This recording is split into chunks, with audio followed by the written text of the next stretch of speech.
ముఖ్యమంత్రి రేవంత్ రెడ్డి తనదైన పాలనతో ప్రజలను ఆకట్టుకుంటున్నారు. ఇప్పటికే 6 గ్యారంటీల్లో మహాలక్ష్మి, రాజీవ్ ఆరోగ్యశ్రీ పథకాలను అమల్లోకి తీసుకొచ్చారు. అంతేకాదు పేద ప్రజలకు మరో శుభవార్త అందించారు.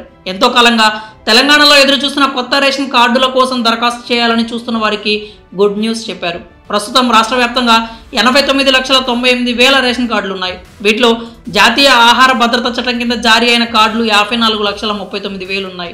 ఇక రాష్ట్రం తరపు నుంచి 35,59,000 కార్డులు ఉన్నాయి. అర్హులపై పేద ప్రజలకు రేషన్ కార్డులు ఇవ్వాలని సర్కార్ నిర్ణయం తీసుకుంది. వివరాల్లోకి వెళ్తే పేద ప్రజలకు రేషన్ కార్డు ఎంతో ముఖ్యమైనది. ప్రభుత్వం ఇచ్చే వివిధ పథకాలకు రేషన్ కార్డు చాలా అవసరం. తెలంగాణలో కొత్త రేషన్ కార్డుల దరఖాస్తు కోసం ఎంతో మంది నిరుపేదలు ఎదురు చూస్తున్నారు. ఈ క్రమంలోనే రేవంత్ సర్కార్ వారికి గుడ్ న్యూస్ చెప్పింది. రాష్ట్రంలో కొత్త రేషన్ కార్డుల జారీ ప్రక్రియ త్వరలో ప్రారంభం కానుంది. ఈ నెల 28 నుంచి దరఖాస్తులు ఆహ్వానించేందుకు ప్రభుత్వం సిద్ధమవుతోంది. మీ సేవ ద్వారా ఆన్లైన్లో దరఖాస్తులు చేసుకునేలా అవకాశం కల్పించనుంది.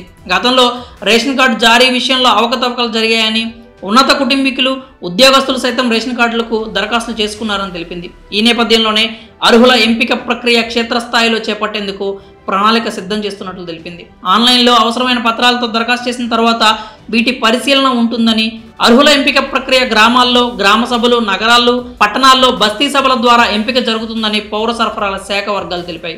అంతేకాదు ఈ ప్రక్రియ సమయంలో ప్రత్యేకంగా నోడల్ అధికారులను కూడా నియమించినట్లు తెలుస్తోంది. ఇదిలా ఉంటే రేషన్ కార్డుల్లో మార్పులు చేర్పులకు కూడా ఈ నెల 28వ తేదీ నుంచి అవకాశం కల్పించాలని ప్రభుత్వం భావిస్తున్నట్లు తెలుస్తోంది. కొత్త కార్డుల దరఖాస్తుతో పాటు ఇప్పటికే ఉన్న కార్డుల్లో సవరణలు చేసేందుకు అనుమతి ఇవ్వాలని సర్కార్ నిర్ణయించినట్లు తెలుస్తోంది. గత కొంతకాలంగా రేషన్ కార్డుల్లో కొత్త మెంబర్లు జాయిన్ చేయాలని, ఈ మేరకు 11,02,000 దరఖాస్తు వచ్చినట్లు తెలుస్తోంది.